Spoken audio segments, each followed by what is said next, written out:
Got a long way to go before then, and we need a lot of voices to talk us through it. So in our stacked commentary box, it is a very good afternoon to Tony Minicello, Steve Backley, Andrew Cotter and Steve Brown.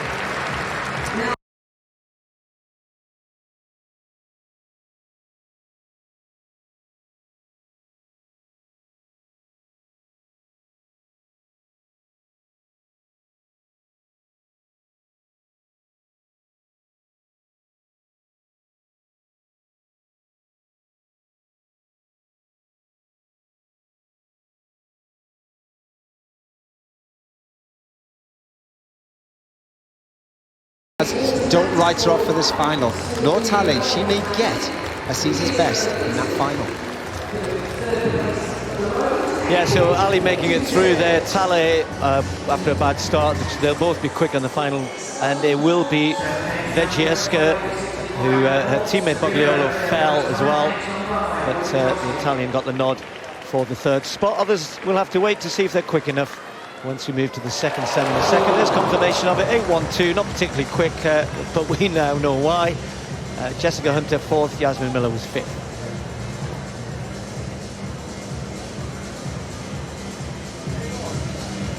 The pole vault match is out, and here's the main man, Armand Duplantis, the man who broke the world record last week. His mum, Helena, his trainer, his daddy's coach, Greg Duplantis, was a pole vaulter.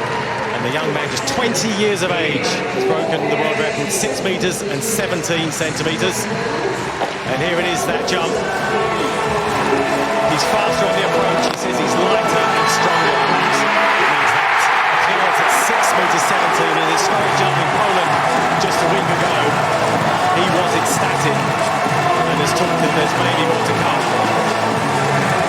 Here he is in Glasgow, looking relaxed, looking ready and focused. He has his handful, as he might need to do it again to fend off some challenge from the rest of the world in the shape of Sam Kendricks. But more from him later. Let's hear from Mondo. On the track, I had a pretty good feeling that something special was going to happen that night, whether it was the world record or just something big in general. And yeah, it just seemed like everything was just coming together. The run, the technique, I just felt strong, fast, and yeah, it just kind of everything just added up. Can you go higher? How many times have you been asked that today? I've been asked that the past week so many times. It's the only thing I'm asked, but I guess it makes sense. You know, you break the world record, they just want to know when the next one's going to be.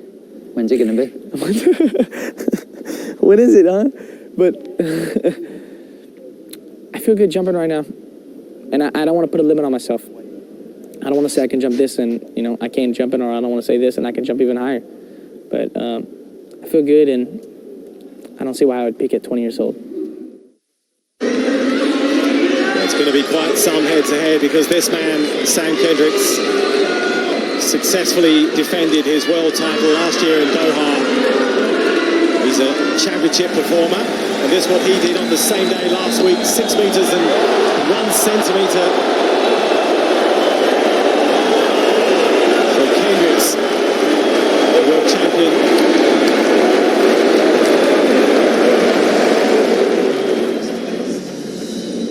So this is the two main men who are looking to dominate that pole vault competition, just about to get underway. A world champion versus a world record holder. It's going to be something special. So here's the starters for that competition. 3 Brits to look out for: Adam Haig, Charlie Myers and Harry Koppel. Sam Kendricks there, the American. And the world record holder gets a page all to himself. The last man to jump, Armand Duplantis, the man known as Mondo, the world record holder to jump last. So early heights, Charlie Myers, 5 meters 35. It's a little look back at earlier. Following 2 fouls, I'll bring in Tony Minicello over this.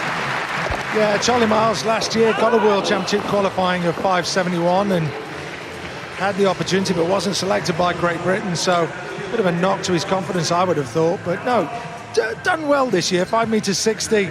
We see him there on his 3rd attempt, just stalling out. really. It's not been a good day for him, but he's vaulted 560 this year already. That's a promising opener, and I think we've got 3 great British pole vaulters. Certainly have, Tony. 3 fouls, though. Charlie Myers' work is done for today. Just decelerating there. He'll go back and analyse that. It's early in this Olympic year. It's an important year, but it is only February. Harry Cabell, 5 metres 80, his best this year. This bar, 5 metres 50. That looked very easy. He did, and he's still got his tracksuit bottoms on, so yeah, I'm very confident. He's vaulted the elusive 5 metres 80 centimetres, which qualifies him for the Olympics. Going over there to talk to his coach, Scott Simpson. Based himself now at Loughborough and working really well. No, excellent start to the season with a PB and an Olympic qualifier. So a good clearance there for Harry Cabell. 5 metres 50. The next height, 5 metres 65. Remains in contention. There's Scott Simpson, also coach to Holly Bradshaw. Good start for Koppel. Him also. Yeah, Kendricks does tend to vault a lot in competition. Takes every height as he goes. This is early days in the competition. Look at that gap. He's in an interesting place though for Kendricks. He'll have heard that news as soon as it would have happened. 6 metres 17, Duplantis, the Swede. After Kendricks, 6 metres and 1. He jumped last week, as I said earlier. Here's the main man though, Mondo Duplantis. 5 metres 50. A little ragged at the early heights, but it's so easy, so within his scope now. It'll be about being consistent. That's the thing, is if he's consistent at 6 metres 10, there's nobody else in the world can do that. Wow. Yeah, interesting clearance that for Duplantis. It's his first jump since breaking that world record last week. So one maybe just to get back into action. He'll have had a lot of attention and his world has changed a lot, but a good start. So Adam Haig looking to tidy up after a foul. Just goes diagonally, you see there, just comes off the pole a little early. And a bit nervous at 5 metres 50, got a season's best at 5 metres 60 centimetres. That's good. Again, like I said, we've got 3 very good male British pole vaulters, and Adams there. He had a bit of a struggle last year, had a back injury. But it's coming through that. I think we'll see some good things from these 3 guys. A bit like you, Steve, when there's a couple of Brits around to push you along, hopefully the standard rises and rises. Certainly helps, Tony. And Adam Haig there. A clearance of 5 metres 50. So getting ready for the second heat of the women's 60 metres hurdles. After that lively, interesting barrier-scattered first heat. And 2 British athletes are hanging on to the fastest losers' places at the moment. Jessica Hunter and Yasmin Miller, 8:45 and 8:47. And 1 British athlete goes here on the inside, but I think the main attraction here is Christina Clemens. Originally Christina Manning, silver at the World Indoors in Birmingham a couple of years ago behind Kenny Harrison, current leader in the World Indoor Tour. Klaudia Szysar of Poland, a very bright talent as well, the 21-year-old. So we'll give you a full rundown of the runners and riders in this second heat. 3 go through automatically, and Heather Payton going on the inside. Look out though for Clemens, for Szysar, perhaps Effie Boons of the Netherlands. With 3 going through the automatic places, it's going to be very, very tough for Heather Payton, but great for her to be here in this lineup.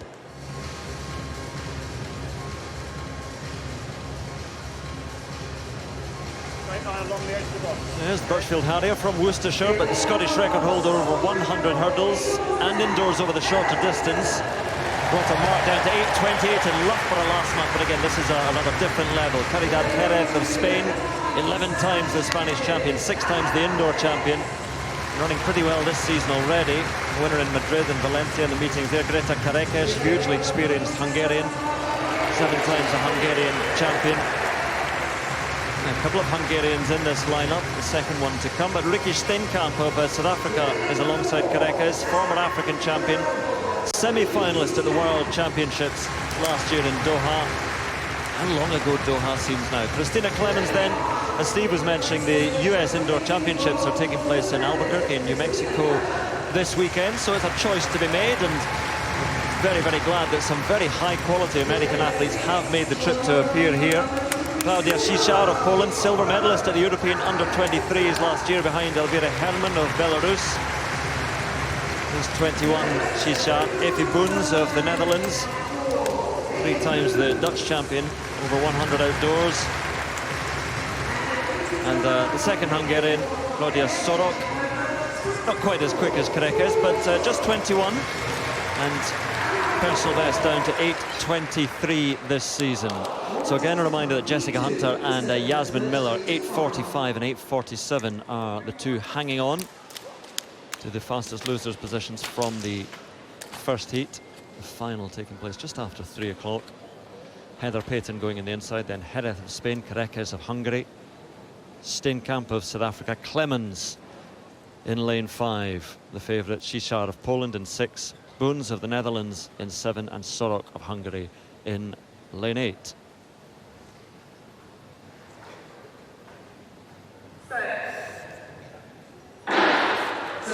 Clearly, a huge delay from Steenkamp inside Clemens, but Clemens already flowing over those barriers and making it look so easy at the moment. It's a battle behind him for second and third.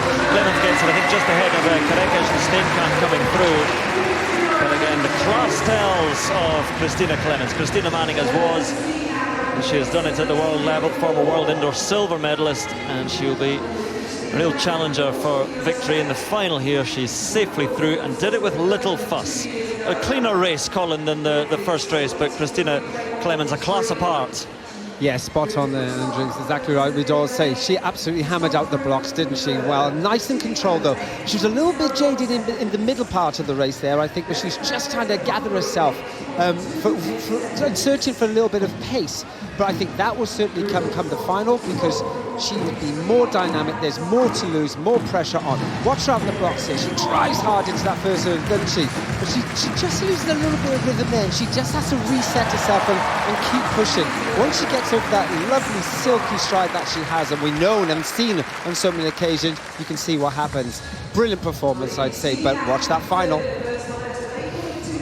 Yeah, that gap between Clemens and the side-on view, Clemens and the rest, over 60 metres, is a huge gulf between her and the rest. Greta Quieres coming through to take second, and I think it was Steenkamp coming through for third as well. And just looking at the times, I think it's going to be disappointing for Jess Hunter and Yasmin Miller, because it was a pretty close of all the athletes behind Clemens. So we can confirm, in fact, that Czichar and Boons will go through as the two fastest losers. Personal best for Rika Steenkamp, the South African, to take the third automatic qualifying place. But Clemens, she will be, well, one of the favourites certainly in the final just after 3 o'clock.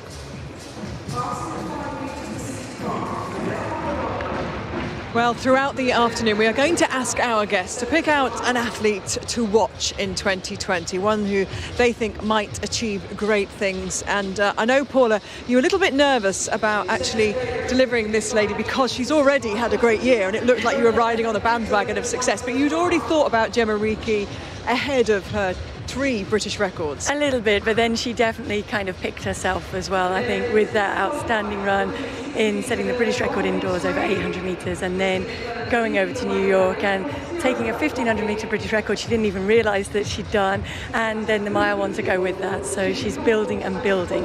Let's have a little look at that 800 metres, which she set here, and of course beat her teammate Laura Muir in doing so. And I'm slightly kind of, amateurish looking pictures, because this wasn't obviously a widely televised event, but we're lucky to be able to see this. Yeah, no, I mean, it was a great run, and she timed her finish to perfection, and you can see just how much it meant to her and shocked her as well. I think she knew it was going well in training, but to see it actually happen on the track is something different, and then to beat somebody of the training partner calibre of Laura Muir as well, who herself ran very well. Indeed, and how much is that partnership and that relationship, do you think, instructive in her success so far this year? Because she's been able to see everything that Laura does, hasn't she, at the very top of her game for a few years now. Absolutely, and that's, I think, part and parcel of it. When you see somebody doing it day in, day out, on a daily basis, and then getting the results, and then sometimes not getting the results and having to overcome those setbacks as well, then that inspires you and that helps you. And I think her friendship with Laura and the way that Andy has them all training together and learning from each other's strengths has really brought Gemma through well. I think, when I think back to my time with Kelly Southerton in heptathlon, having that person coming to your group and also how much you're giving them, you know, learning from you, it's great. It's massive. It keeps pushing them both on. And the real learning is in the Olympic year, how to conduct yourself if you get selected for those big occasions. Well, let's hear from Gemma herself, and at her great surprise at achieving those 3 British indoor records inside 2 races. For the mile, I didn't really know I'd run the time. It was really bad. I just walked off the track as if it was just a bang average race, and I walked over to my bag and I phoned Andy and I was like, was that okay? And he was like, yeah. I don't think he was surprised at all that I didn't have a clue how good it was. Yeah, so that was really exciting, but it was exciting afterwards, a bit of a different experience than running the 800 record. And I'm going to say the 800 record, you saw the clock stop, there's a picture of your face. Just talk us through that moment when you saw the time. I couldn't believe it. I was like, is that clock wrong? I was like, that can't be right. And I knew I was in good shape and I knew my speed was there, but to run that time, it's more of a realisation for myself to be like, whoa, that's a world-class time. And yeah, it's really exciting. And she seems genuinely surprised, doesn't she, at what she's being able to achieve. And some of the quotes that I've read of her are really, really exciting, because she's not saying, oh, this would be a good year to get experience. She's saying, I'm in the form of my life, so I'm going to go for it in this Olympic year. Which is exactly what she should do. It's an Olympic year. But whichever year it had been, had she made that step forward in performance, she would be thinking of herself as a contender on the world stage. She's underlined that it's a shame that there isn't the World Indoor Championships for her to go to now, but she will just bounce on from that and work into the rest of the season and then just keep going from strength to strength. As Denise said, first she has to negotiate which event and then selection for that event and then concentrate on the Olympic Games. And in terms of, you mentioned the rivalry and you experienced it yourself, having somebody come into your group, for Laura, who is still, you know, hoping that she can get herself onto a podium in a global championships, agonisingly close again in Doha. Could this be a nicely timed kind of boost to her own ambitions? I actually think it is. I think, you know, so they're clearly friends. There's no animosity there, you know, but I think it will allow Laura to really step on a little bit, but also to go under not the radar, but the pressure. It eases the pressure off a little bit, because now we're all talking about Gemma Reekie and what she may go on to do. And Laura can just go about her business and using the training and utilising that to her advantage. Better when there's two too. So but then that expectation isn't just solely on Laura Muir's shoulders. It's now spread a little bit and they can help each other in training, as they've talked about. Laura's stronger, Gemma's quicker. Gabby also brings something to the mix. So they can all work together and help each other there. And then winding it out, Paula, you know, there's not just 2 in terms of Scotland. You look at the likes of Chris O'Hare and Callum Hawkins and Josh Kerr. What's going on in the Scottish water? Ailish McColgan. We could go on. There's more talent there. I mean, the Scottish Commonwealth Games team, it's very, very exciting for in Birmingham in 2 years' time. Absolutely, and I think that is all from them all training together, being inspired by each other and helping encourage each other. When they see somebody go out and do it, they know it's not that hard for them also to do that. I'm just going to ask you, Paula, just very quickly, how does Andy, should both of those women qualify for the same event and choose to go, how does he handle that sort of pressure, where it's always been just Laura and Andy? No, it hasn't always been, though. He has always had other people in the race. He had it last year with Gabby as well. And I think he just tells them to go out and run the race to each of their strengths, which are different ways of running the race. Exciting stuff. Thank you very much for the moment. I know you're going to leg it yourself up to the commentary box to see Gemma's race. Just wait a second, Paula. Hang on a sec. Hold your horses. We've got... Like I said, she's so quick off the mark, honestly. But we're going to catch up with a bit of pole vault first. Then you can go. Okay. All right, over to the boys. Go, Paula, go. Thanks, Gabby. Yeah, the pole vault's hotting up. Crowd enjoying what is set up to be quite some spectacle, with the best in the world champion and a world record holder, and 3 Brits. Adam Hay, new height, 5 meters 65. First attempt. No, it looks like he got underneath that, so too close on his takeoff foot. Couldn't get back, couldn't rock back to get vertical. No, didn't like that at all. Stalled out. We'll have a look at his takeoff foot as he walks over to Scott Simpson. They'll have a chat, tell him roughly where he needs to be. So a failure there for Adam Haig. The athlete's not quite in the groove. It is early in the season. They haven't had the chance to really get that rhythm going. Here's the Belgian. Nice vault. Nice vault there. Yeah, he's found the groove early. The Belgian, fast on the approach, slick through that transition phase as well. Very tidy vaulting that, not a lot of energy lost in any direction. The bar wasn't quite still there. That might be significant later in the competition. Clean sheet so far for the Belgian. 3 clearances at 3 heights. Also, no fouls so far for Harry Couple. Good running on the approach here. Fast. Same height, 565, and that's about as... Well, had the height, I think. Yeah, that was a good attempt. Tracksuit bottoms have come out. He's going to be looking to run faster on the runway. That changes the timing of how quickly you can get the pole out and up above your head. So that tall top right hand gets it out there, tall, presses in, goes up, just comes off. I think he's going early for the bar, really. So the idea is to go straight up in the air. You see, a little bit of an adjustment on the uprights is probably what he's going to look at. They'll have a chat there. So the high point clearly out of sequence with the jump there for Koppel. Well, another athlete who can rise to the occasion. We've seen that time and time again. Sam Kendricks, 565, first attempt. Rocks back and what a clearance. Okay. Typical Sam, taking every height and clearing the early ones by a margin. Convincing? Oh yes, for me. This is a quick runway in Glasgow. So speed will be the thing. It's Mondo Duplantis watching on, calling Sam. He's obviously got some technical pointers for him. The athletes help each other, but don't be fooled by the friendliness. They are fierce competitors in Olympic year, possibly more than ever. And Kendricks wants to add that title to his 2 world titles. And perfect card so far. Yeah, just taking his time, resting, getting ready. The strange thing about jump, Steve, is that you need all your energy right at the end of the competition when the bar's at its highest. So you want to conserve it through the competition, ready for those big heights. So Duplantis passing at 5 meters 65. He's had a little settler. Well, on that back straight, with if they wanted to, a very good view of the pole vault. The women's 1500 meters and the new star, Gemma Reekie, star of Scottish and British athletics.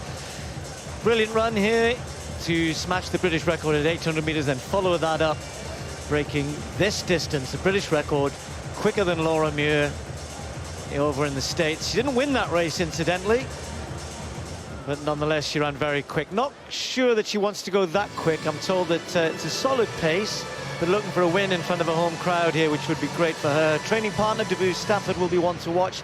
The return of Dawit Sayam, a very good Ethiopian who has had a couple of troublesome years with injuries. Certainly one of the fastest in the world at 1500 meters at her best, indoors and outdoors, a former world silver medalist indoors. And Arafi from Morocco, well known to lots of British track fans over the years, and she has run very quick already this year as well. So probably Arafi the biggest threat to Gemma Reekie here, and be interesting to see. There's the 2 pacemakers. Gemma will be on the outside. I'm sure she's going to get an incredible welcome here. Knows this track so well. Run many laps of training and racing here.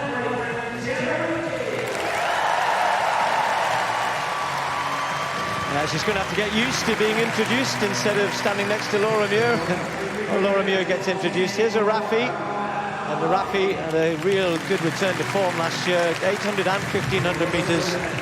A little bit disappointing in the World Championship final. It was so fast, wasn't it? Mbayu, another good Ethiopian, Dabu Stafford, training partner of Muir and Reekie. But, as I said, Sayam, not sure what shape she's in, but if she is getting ready to try to recapture the sort of form of 2015, 2016, then she could be a threat. Guerrero, in cross-country this year as well. So I suspect that most of these, though, are just going to be following on from the fast pace being set for Gemma Reekie. Going to set off probably around 64 seconds through the first 2 laps, so 32 seconds of this 200-meter track, and try and maintain that as much as possible.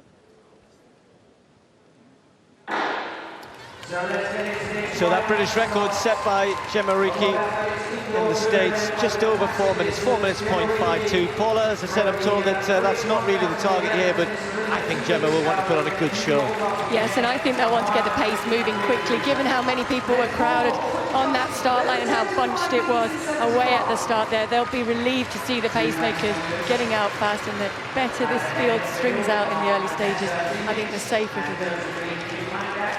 A little gap all right. Ooh, and a little push and shove there. Sayon wanting to get out and give her teammate a little bit of a shove there, but Sayon, the reason she wanted to do that was Guerrero found herself in front of the pack and didn't really want to be in that position, so starting to slow. The pacemaker started to move away, and a bit of panic ensued. Rafi has followed. Gemma Ricci now finds herself in mid-pack. Yeah, I'm guessing maybe Gemma's been given strict instructions by Andy not to go out too quick, because there was definite unwillingness of her to go with that pace, and that held up the rest of the field, who are, of course, after what she's done recently, watching her. Yeah, the lead is around 65. They're aiming for kind of 64, then a 65, 66 second 400 meters. So Gemma has got great pace, always finishes a 1500-meter race as well. It's just up until this point she hasn't really been able to contest the fast races and finish like that, whereas now we can see this winter her development has meant that she should be able to manage that. So I think the win, the most important thing, is she's in perfect position, main rivals ahead of her, good solid pace through 600 meters here, and she doesn't need to do anything for at least 2-3 laps. No, she just holds that position and lets the race unfold in front of her. Right behind her, of course, is her training partner, Gabby Stafford. So there's a plan there, and so far they seem to be sticking to that. I would expect her to now start gradually moving through. Well, the pace is slowing at the front, and we've got Sayon, we've got Arafi, got Mbai up there, Guerrero just in front of Gemma Ricci, then Stafford behind her. And the second pacemaker doesn't look as though it's going to actually be able to lift this at all, but it's not too bad. 2:11, they asked for 2:10, but that was for the leader, let's not forget, so the pack probably 2:12 and bits. Yeah, you can see Sayon just really keen to keep that pace moving along. I'm not sure this second pacemaker's going to last too long before she or Rafi moves alongside.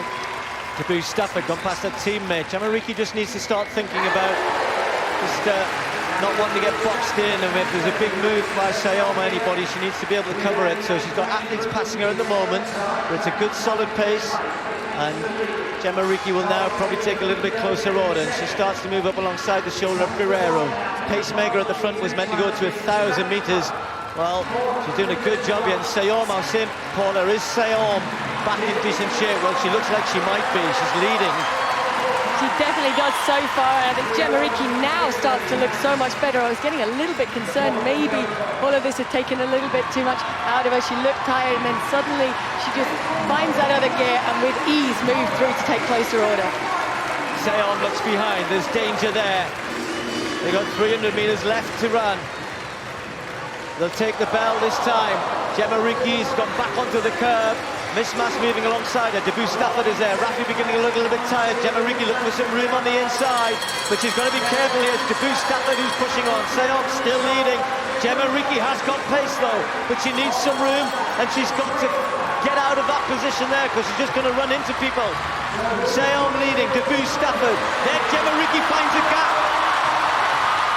Well, she's fortunate that Deirdre's pushed her into second place, and Sayon has kicked off the front, but Ricci's got another gear. Can she go past the Ethiopian? Sayon is just about hanging on, and here comes Ricci. Gemma Ricci gets the win. Brilliantly timed, didn't panic when the gap didn't look as though it was there down the back straight. That was her only route to win there, because if she'd had to go wide, Sayon would have been too far and gone. The gap opened up, she dived into it, and then round the top bend, kept her in sight, and she finishes fast. She finishes really fast. It was a tough win, and it's good to see Sayon back. That was a good test for her against one of the world's best indoor runners at her best. So Gemma Ricci's come through that with flying colours. And the crowd are pretty happy, as I'm sure she is. I think that's a really impressive run because she made mistakes in that, and she'll look back and see that she was lucky when she got out. She was boxed, she tracked back, she tried to move wide of Mishmash, then she saw that gap open and she seized that opportunity immediately. And that's what you need to do. Yes, the speed needs to be there, but you've got to be able to think quickly on your feet and seize that opportunity when it's put out there and keep fighting. And she was fighting and fighting down here, and it was only in the last few strides that she was able to get past Seo. Yeah, people forget, you know, there is a real art to indoor running, and you know, and Gemma's done well indoors. Obviously, Laura Muir is one of the best exponents of indoor running, and you have to not panic because you're going to be in positions that you're not in outdoors, and you don't have the time. So she did it perfectly. A win for Gemma. Ricky, let's get her thoughts. She's with Jeanette. Gemma, that was a run that was timed to perfection. That last 100 metres when you kicked, you had her in your sights. Just tell us what was going through your mind. It was quite frustrating that last few laps of getting boxed and pushed, and I was just trying to hold my own and learn to be patient, and that's a good confidence booster to know I waited till the last 100 to wait for gaps. So. And you managed to find those gaps, and you were lifted by this crowd. They went crazy. How was that for you? I was coming down in second place, and I heard everyone screaming. I was like, I got to win this for them. And to have everyone at home, and every time I looked in the crowd, I seen someone I recognised. And for you, you've had an amazing start to the year. So to be able to do it on this home track, it must mean something. It's so special to be here and on Glasgow's track. I know this track like the back of my hand, and it's so much more special when the crowds are amazing, yeah. 3 British records so far this year. How far can you go? What is your target now? There's no targets, there's no limits. I'm just going to keep going and working hard and seeing where my body can go to. And of course you're working alongside Laura. That must be great, and you know, people will know that you're training partners. Just tell us how that is. It's amazing, and Laura's not only my training partner, she's one of my best friends, and to have her there through everything we go through as athletes and humans, it's amazing, yeah. And for you, of course, Tokyo, the Olympics is now in your sights, and puts you in a position now you're thinking, right, making finals and potentially some medals. Yeah, it's exciting, yeah. I've got 4 months till the trials though, so I've got to keep my feet on the ground and keep working hard. And so when are we going to see you in action next? I'll be running in 800 in the middle of the week next week, that's all I know so far, but yeah. Well done today. Thank you. And of course, our training partner Laura will be on the track later on the last race on the track, the 1,000 metres. But we're going to take a quick break from the action now to bring you some very sad news, because last month, one of the great characters of the world of athletics, and who's worked with us in BBC Sport, Murray Plant, died. Murray was well known to many of us here, working with us behind the scenes on BBC Sport Athletics productions, and of course as well to the world of athletics, where he had very many friends. Murray was an Aussie with a huge personality, one of the most well-connected people on the track and field circuit. He was an agent to athletes, including Olympic champion Sally Pearson, and was a mentor to many, many more. Being described as the ultimate track guy, Murray's wisdom and knowledge helped careers blossom, and for the BBC, he provided us all with so much expertise, wisdom and insight and wit as a member of our production team. Murray died aged 66, and he is going to be missed by so many of us across the track and field community and, of course, behind the scenes in the world of television. Murray Plant.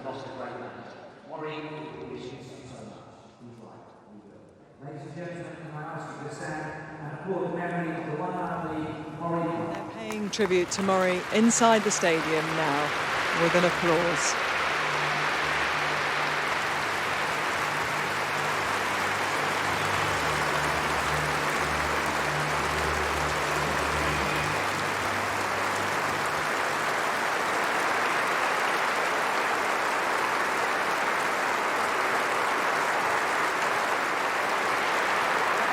Colin and Denise are alongside me, and it's really lovely to be able to pay tributes to Murray, and it's wonderful that so many of these people here, the athletes here, will still know Murray well, and obviously a lot of people in the crowd might not know his influence and what he did, but he was such a font of knowledge, wasn't he? He was one of those people that I would describe as the oracle in athletics. He knew everything about everybody's performance, and if you were slightly unsure about what someone's done or where they actually performed, he was the man you'd go directly to call. And I was lucky enough not just to call him as a mentor, as an athlete, but certainly was a very close friend. And I think for the young athletes or someone coming onto the circuit, particularly as I did, I wasn't on it often, but Muir was always that person you kind of reach out to because he'd know what time the bus is leaving, where you're going to, and always made you feel just more positive. He was such a good person to have around. Thank you very much, guys. We're getting back out to the track, but first of all, Steve, I know that everybody in the commentary box knew Muir well, and he was just ubiquitous, wasn't he? Wherever you went, Muir was there, and he was there with a smile and a helpful vignette or a bit of knowledge. Yeah, and that's the thing I'll remember about Muir. I met him in 1979, my first trip to Australia, and all athletes then and since, and even now to this day, there'll be people in this stadium, athletes, who just love spending time around Muir. He was one of the funniest people I've ever met, and that's the bit of Muir I'll really remember. His athletics knowledge, as Collins mentioned, was there, but it was just, he was hilarious. He was a great commentator as well, just sadly the wrong type of commentary most of the time, and I mean that in the best way. He was irreverent, but he was incredibly knowledgeable, and he'd be sadly missed. Well, we move on the track to the men's 400 metres. Certainly a tough act to follow on the track in terms of racing with that women's 1500, but the men's 400 metres is a high-quality lineup. And James Williams is in very lofty company here, the British representative, but Pavel Maslak, who's the boss of the boards. A chance to see the great indoor runner from the Czech Republic going in lane 5. So let us meet them all. There is a Yusuf Karam. 4 wins from 4 in this indoor season, including Torun, the big meeting in Poland last weekend, which is part of the World Indoor Tour. Q80 runner goes on the outside, but there is Maslak, winner of the last 3 world indoor titles and 3 successive European indoor titles as well. Hampered a bit by illness last year and missed the European Indoor Championships here last year because of a viral infection, but seems to be running well again. Akeem Bloomfield of Jamaica, finalist in the 400 metres at the World Championships in Doha last year. And 2 Jamaicans in this lineup, separated by an American in Obi Ibokwe, sub-45 man outdoors. Looks to have the build of an indoor 400 man. He's not very tall, but he's got tremendous power. And Nathan Allen, the other Jamaican here, training partner in fact of Akeem Bloomfield. Quite often part of the Jamaican 4x4 relay quartet. And James Williams, well, unbeaten this year over 60 metres around the north. I think you see he's got the build of a 60-metre runner, but he's good over 400 as well. New personal best, 47.67 over the 400 in Sheffield when he did the 60-400 double, a rare double. But again, he is in a lineup here that is world-class, so a big challenge for James Williams on the inside. Look out instead for Bloomfield and certainly Maslak in lane 5. Straight final in the men's 400 metres. No world indoor title for Maslak to go for this year to make it 4 in a row. Have to wait until next year. But looking here to show that he reigns indoors.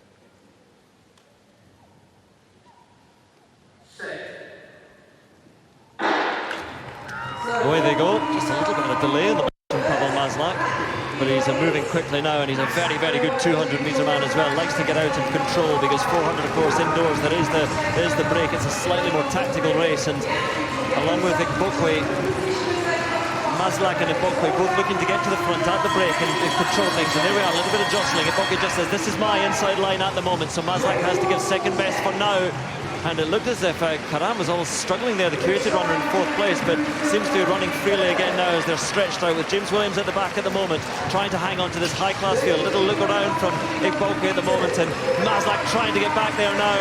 Ibokwe holding them up and just beginning to labour slightly. And here comes Bloomfield, the tall Jamaican, round the outside, times it beautifully, takes it just ahead.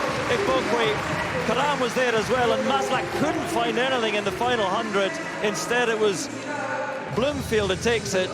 The Jamaican doesn't look too out of breath, but he judged that so well. The smaller figures of Maslak and Ibokwe doing all of the early running, and he judged it so well to take that victory.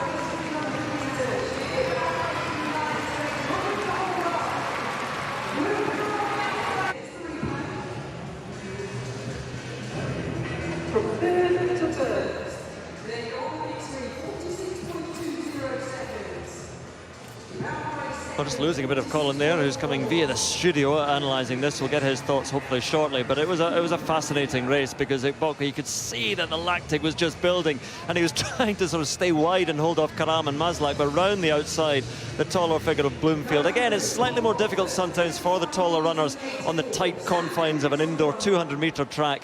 But once he got into his running, he had enough energy in the final stages to come around the outside. And a good win by Bloomfield. And Pavel Maslak, well, he's won so many times indoors, European titles, world titles, but this one just a stretch beyond him. He's 28 now, and I'm sure he's got plenty of running in him, but no victory here for the great Pavel Maslak. Akim Bloomfield takes the victory in the men's 400 metres. Personal best as well, incidentally, for James Williams there. 47.26 down in 5th place. Well, just let you soak in the result from the women's 1500 metres. 4:4 was the winning time, and 4 seconds away from that British record. Sion, that's a good return for her. Watch out for her this summer. That could be an indication she might be back. And Rafi takes 3rd.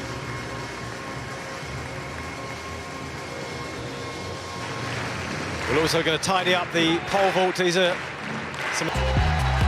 That is just incredible.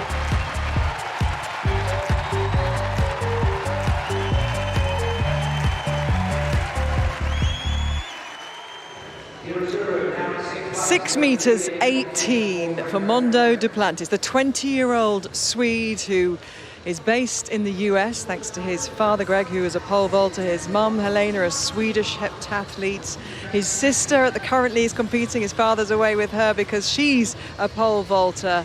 They are the kind of Ingebrigtsens, aren't they, of pole vaulting potentially. But Mondo is certainly setting alight crowds wherever he goes. He gives back a lot. He goes round, and you can see him with the selfies there and high-fiving the crowd. He's a real showman. And he's now broken the world record twice in the space of a week. It was just a centimetre today, and you suspect, like the great Sergei Bubka, that there is some kind of method in that, because he could go around breaking world records for a while to come. Tokyo Gold is well within this young man's sights. It's his first season as a proper full-time professional. He's had a year where he was in college and he found that difficult to balance, but he's focusing more, he says, on his diet. He's focusing more on his lifestyle around athletics as well, and it is certainly paying dividends. The blonde lady there who just turned around, that's his mum, and she is guiding and shepherding her young man very well indeed. Well, that was very exciting a little bit earlier on. Right now, though, we'll get back out to the women's long jump. Stephen, Tony, I know you were very excited about that. I think you're probably still kind of feeling the buzz from that performance. Yeah, very much so, Gabby. It was quite incredible. I mean, no one would have doubted it, though, when we saw his clearance last week in taking the world record, 6 metres 17. It was just amazing. But yeah, we've had some great field event action. And the women's long jump continues also. Johnson Thompson in 2nd place. That's your event leader, though. Becca Romanchuk sang a prayer. Yeah, prayer's been answered so far. She jumped 6.90 and leads the competition somewhat. Kadia Sangya in the 4th round now. Sangya, after 3 fouls, though, finally looks as though she's got to jump in. Yeah, leaning back a little bit there. Head tilts up, shoulders tilt back. So just leans back a little bit too far. Slows you down, puts your foot ahead of you, ahead of your centre of gravity, really. Plenty of room there on the board, but she gets a legal jump in. Didn't have to get 1 in the first 3. All the athletes will definitely get 5 jumps. 6.44 for Sangya. Goes into 3rd place in the 4th round. Fiona May's daughter, Larissa Iapicino of Italy, 17 years of age. 6 metres 30 in the 2nd round, her best so far. Foul in the 3rd round. What's this? That looks good. That looks good. She's a little flat at takeoff for me. Let's have a look here. She's working so hard on the runway to generate speed, so probably got a little on top of it. For me, didn't really quite get perfect board, though. You can't complain about that.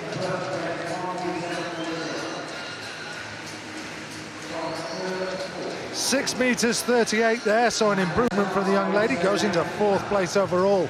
Doing exceptionally well. And from one good Brit to another, Abigail Iwuazuru well, a brick connection. I'm an Italian, I'm allowed to say that, I think, can't I, Steve? We'll try that again. No, I'm sticking with it. Irizuru, 6:38 in the fourth round, looking to improve. She's in the mix, chasing that lead of Beck Romanchuk of 6:90. Somewhat off it has to be said. Yeah, and again, just too tight on the board. A lot of tension through the body, doesn't really strike the foot back underneath, get the hips. You want a really long straight lever and get your hips to travel out across the board. If you sink at the board at all, 6 meters 42, then you lose the speed, all the energy goes into the board and you decelerate, you pop up in the air and drop. So the event leader, Beck Romanchuk, would love a jump beginning with a 7. 7 meters is the benchmark to be really world class, and that's very close again. 6:90 her best so far. Just watching here, just kind of sunk on the penultimate. Just decelerate a little bit into the board and you got that forward rotation. Again, a phenomenally perfect board.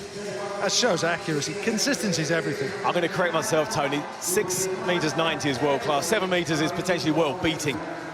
Such is the class of Beck Romanchuk. Look, a series 683, very proficient indeed. Sanya then, after 6:44 in the fourth round, followed those 3 fouls in the early stages. She can really go after this now, and that's better. Oh, great float out into the sandpit there. Was currently, I think, in 4th overall.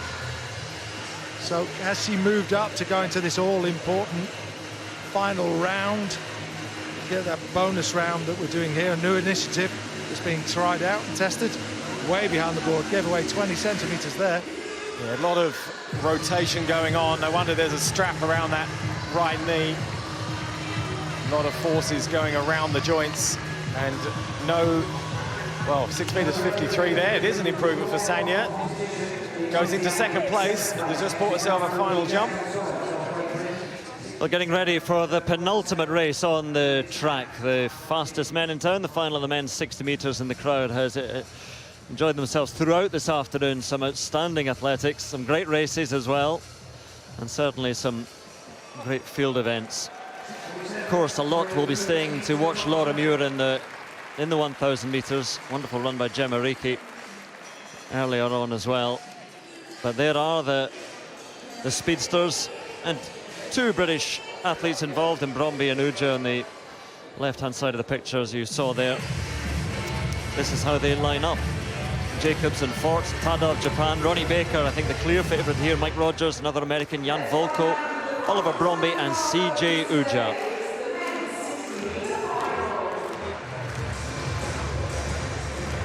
So there's Jacobs, Italian, American-born Italian on the inside. Steve comes out, not really an inside, but in lane 1. Semi-finalist at the World Championships over 100 metres last year. Julian Fort, one of the elite group who have sub-10 second and sub-20 second PBs in the 100 and 200. The Jamaican really just starting his season, though. Didn't look too impressive in the heats. Just came through as the slowest of the qualifiers. Shuhei Tada won the Japanese indoor title recently. Such a big year for all Japanese athletes, and they've got great depth in sprinting now. But Ronnie Baker, really on time, head and shoulders above the rest in qualifying. Dominated an easy 6:55. Former world indoor bronze medalist, has run 9:87 for the 100 meters. Mike Rogers, not far off 35 now, relay gold medalist in Doha last year, though. You might remember that handover to Justin Gatlin, which was touch and goal, but gold medal collected. Now Jan Volko, brilliant 60-meter sprinter, won the European title here last year. Again, you can see his build. He's squat, he's powerful. See, he's got the legs of a power lifter, great starter, won his heat. Oliver Bromby, silver medalist at the European Under-23 Championships last year, a fraction behind Sweden's Henrik Larsson. Got the better of him, though, in the heat, and takes his place in the final alongside CJ Uja. Big year for Uja after the back injury, which scuppered his chance of going to the World Championships last year. It's all about the Olympics. Great run in Dusseldorf a couple of weeks ago. Equaled his personal best with 6:53, but didn't look too sharp in the heat here. He needs to get close to that 6:53 again, I think, to challenge Ronnie Baker. You got Jacobs and Fort, Tada of Japan. Ronnie Baker goes in lane 4 alongside Mike Rogers. Then Jan Volko, watch him get out sharply. Oliver Bromby goes in 7, and Siji Uja in lane 8. So after this, just the women's 1,000 meters to come. But first we'll settle who is the fastest. The men's 60 meters final. Uja going in the outside, Ronnie Baker right in the middle in lane 4.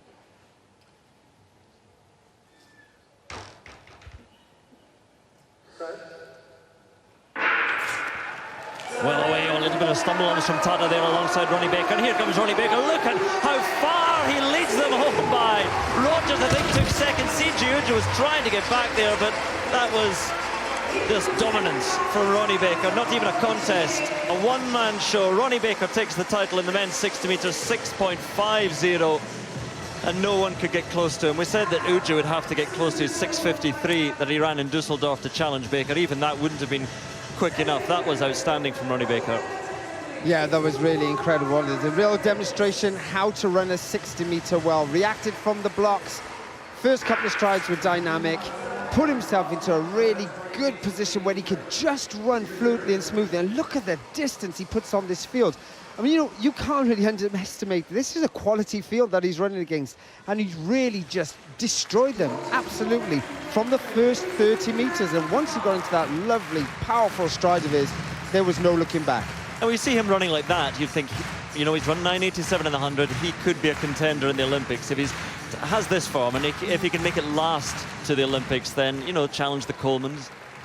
Yeah, the most important thing you've got to remember is making that US team, and that is always going to be tough in the United States, again in that top 3, and that's what is needed to make their US team. But, you know, he's done a good job here, demonstrating, as I mentioned, good 60-meter running, high quality, form, could hang on in. I was hoping that he may get into that 6:50 mark, which is always really the measure of an excellent race. But you know what? Who's complaining? I mean, over 60 meters, we'll see the times here and how far Ronnie Baker was clear of the rest, because nobody else was getting into the low 660s. Anyway, Ronnie Baker, long way clear. He's the winner, and he's talking now to Jeanette. A long way clear indeed. And over 60 meters, that's pretty impressive, and a solid indoor season for you so far, Ronnie. Yeah, it's been good. You know, haven't run indoors in pretty much 2 years, so just trying to shake the rust off, and I think that time will come down in the next couple races. And for you, like a lot of the athletes, they may have been aiming for Nanjing, those World Indoor Championships. Is that a big disappointment for you, or is it business as usual? You know, that's something we can't control, so it's just business as usual. Just got to come out here and do what I can for the indoor season, and then get ready for outdoor. So. And the races aren't finished for you yet, are you? Nope. I've got 2 more this indoor season. Going to finish off a tour, and then I'm going to head home. Okay. Well done today. Thank you. Well, we saw the gap on the track, and there it is written down. It was 6:50 to 6:67, season's best time for Ronnie Baker, who has run 6:40 in his time. But Siji Uja, 6:68 down in 4th place, and Oliver Bromby, good to make the final for Bromby, 6:72 in 6th.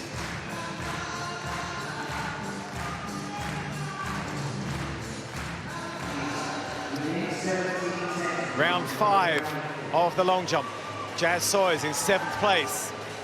That's season's best. It's her opening competition. So 6:30, down on what we know she's capable of.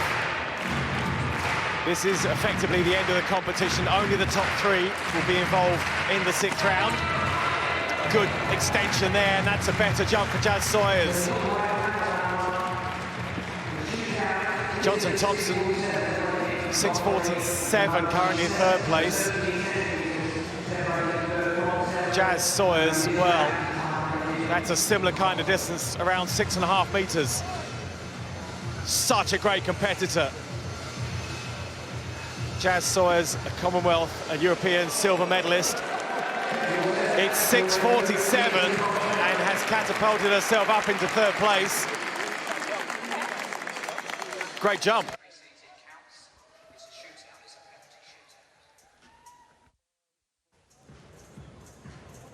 So the long jump, a bit of a change in the format of this event. There's actually a pause in the competition now. The competition is effectively over. KJT, unfortunately, will not be involved.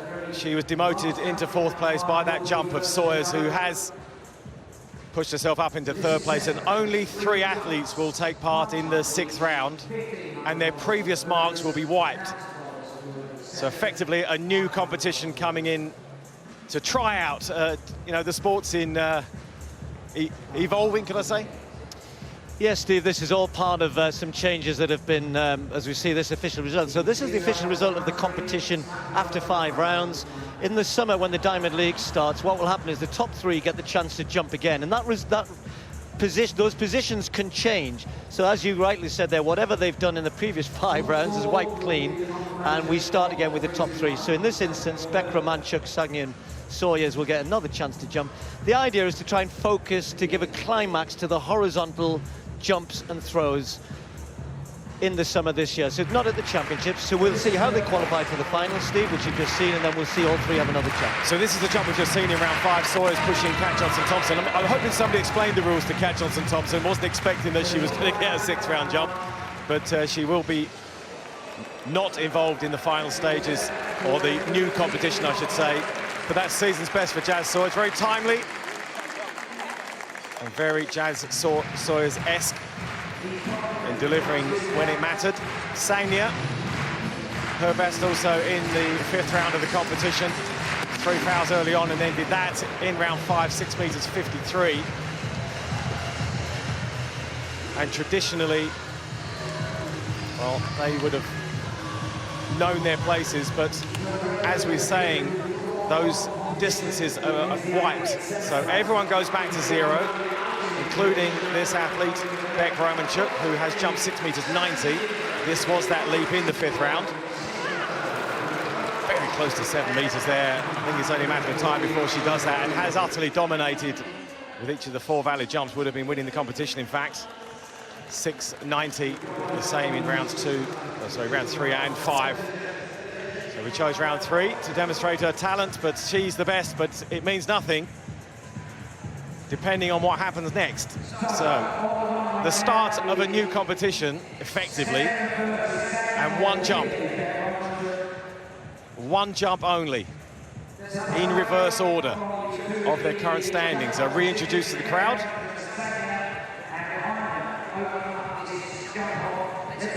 Jazz Sawyers, first up, because she was 3rd at the 5th round stage.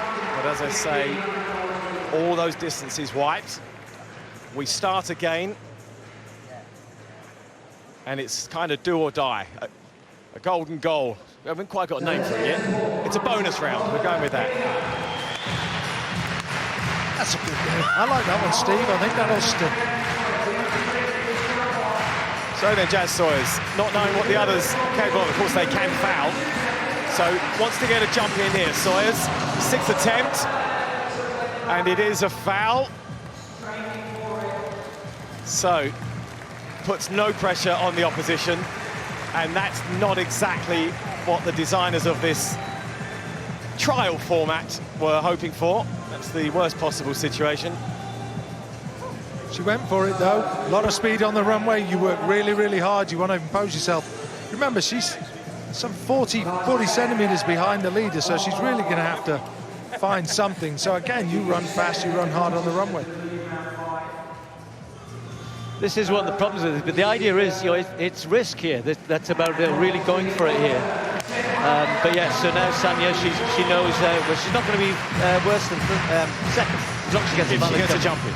She has to get a jump in. A foul from Sawyers.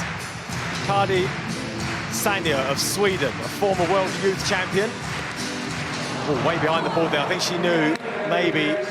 Oh no, is she fouling that? What's she doing? She has. She's walked back through it and fouled it. She's walked back through the sandpit, so that fouls it. But any mark at that point would have been leading.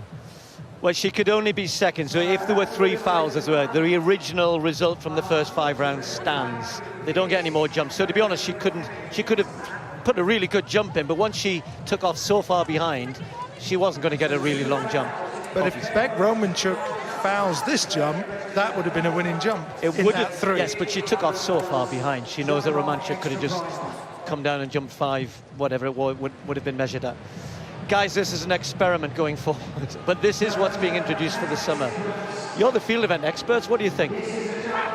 I love the simplicity of our sport, Steve. Beck Romanchuk then, with, well, nothing to chase. A valid jump will take the extra prize.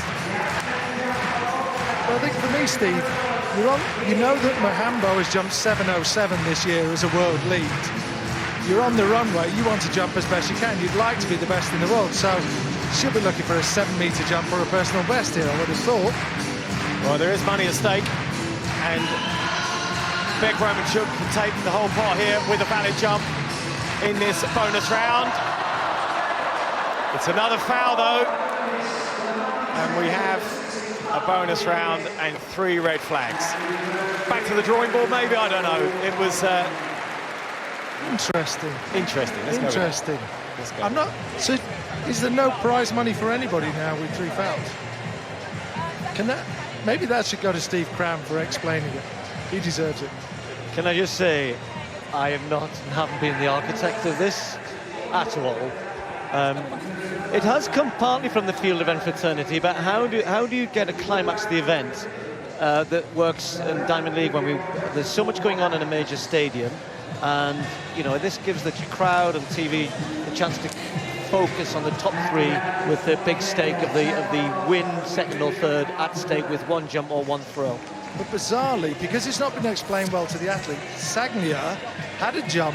Yes, it wasn't a very big jump, but then walked back through the pit. She'd walked outside of the pit. The Commission have been part of this, so... No, but... Yeah, anyway. She wasn't aware. She doesn't realise she's just thrown away $1,500. So we'll come back to that, but there is your winner, Beck Romanchuk. Convincing, 6 meters 90 twice in the competition. And, well, a very, very convincing victory indeed.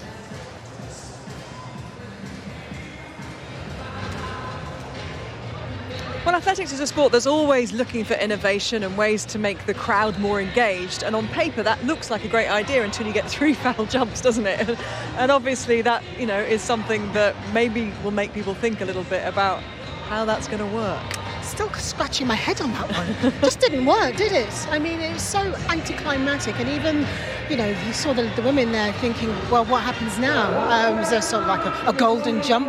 Is there another jump? But it's just, it doesn't work for me. I know it's only a concept and they're still trying to do new things, but I just think you need the jeopardy and you need everyone to be involved. How about doing away with the board and you just mark your jump from wherever you take off to wherever you land, just for those 3? See, I quite like that concept, but hey, okay, sit on the board. Innovation or us.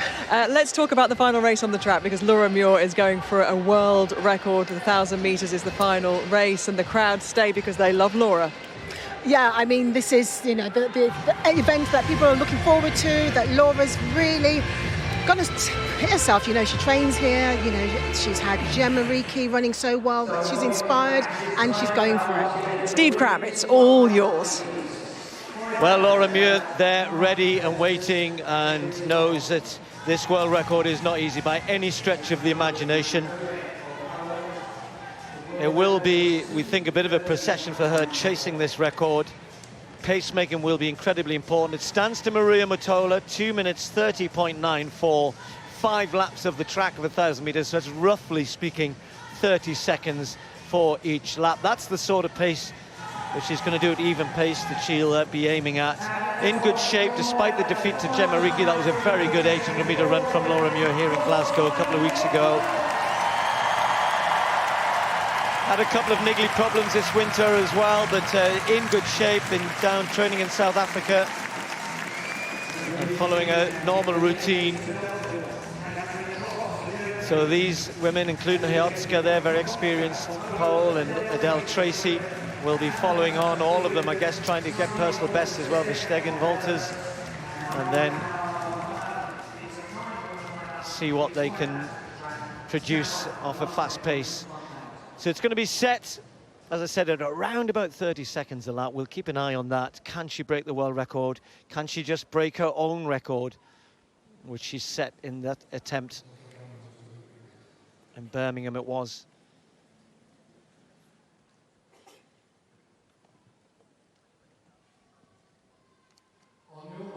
So the women's 1,000 meters.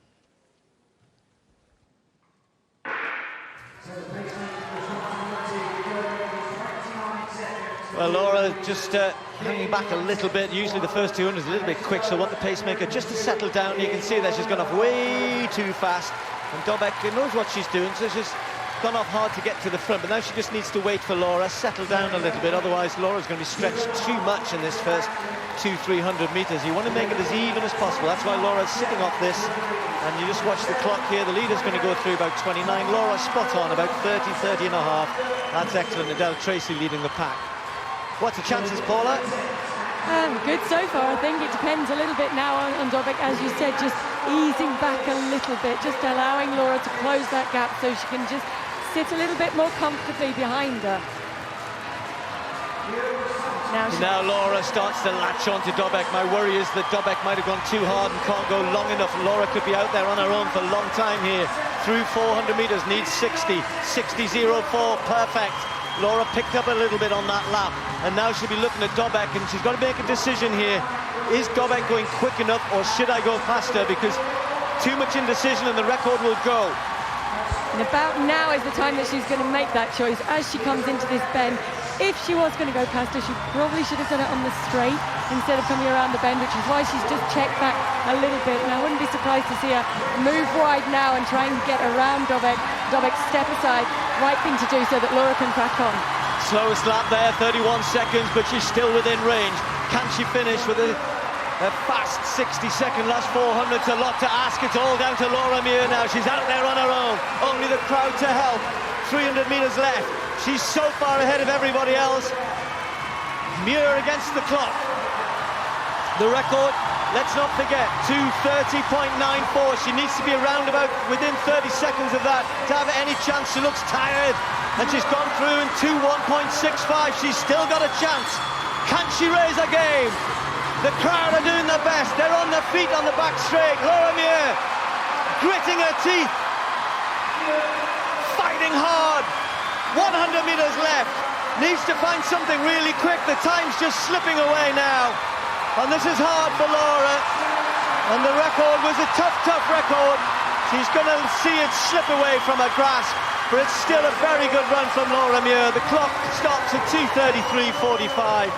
A good race behind Adele Tracy, just hanging on for second place. Well, by Laura's extremely high standards, I think 2:33.45. Well, that's a second and a half outside her personal best, and obviously 2.5 seconds outside that world record. She was spot on until 600 meters, and then she had a long way to run on her own, but that's because it's such a good record. It's a tough record. It's hard to run that time outdoors, never mind indoors, but she gave it her all, as Laura always does. There's so much pressure on her, I think, Paula, to produce. She can't just go out and run races when this crowd and those of us, all the British athletics fans, expect so much from her. I think sometimes a little bit too much. Yes, and I think they wanted to build the meet around her a little bit in terms of trying to get that world record. But as you said, such a tough one. Had she been actually physically in that race with Maria Matola, maybe it would have been a different story, but trying to chase down that time now, and I think she just maybe did a little bit too much running in the second lap there, and she ran much quicker than Dobek to close that gap, and just ran out of a little bit of steam, and even her digging as deep as she always does, just couldn't quite find enough on that last lap. There's a great run from Adele Tracy behind as well. Yeah, very good performance from Adele Tracy. Big personal best, 2:37.95. Almost 32 seconds for the last 200 meters for Laura, and that she knows you've got to go out hard and hang in the 1,000. You've got to go out a hard 800 and hang on, and she just wasn't quite able to do that. But nonetheless, a superb performance, 2:33.47. There's not many people in the world can do that, so Laura Muir should be reasonably happy. I know she'll go away and think, I wish I could have gone a bit quicker and pleased the crowd, but bigger things this year ahead for Muir and for everybody else, but well done. Laura, Steve's in the commentary box saying that you should be reasonably happy with that run. Just talk us through it from your perspective. Yeah, I mean, thought we went to the first 4 okay. We were just a little bit down on 600, but oh, that last lap was so sore. but yeah, no, I just wanted to try and run as hard as I could, and I think from where I'm at, I'm happy with that. You know, I'd have loved to have broken that world record, but where else better to do it here? But yeah, almost, but not quite. And the crowd, of course, it lifts you, and it's always nice to do this, break up the training a bit, and come in with a race like that. Oh, definitely, yeah. I mean, this has been on the card since like October, November time. Been working all winter, for this race. So, yeah, I'm just so happy to be, back in familiar territory, where I won the European Goals last year. So, it was a great atmosphere, and just a big thanks to the crowd as well. And it's back to the grind, I'm guessing now, getting ready for the big summer ahead. Yeah, it's a big one this summer, isn't it? So, yeah, that's me for indoors. That's me done.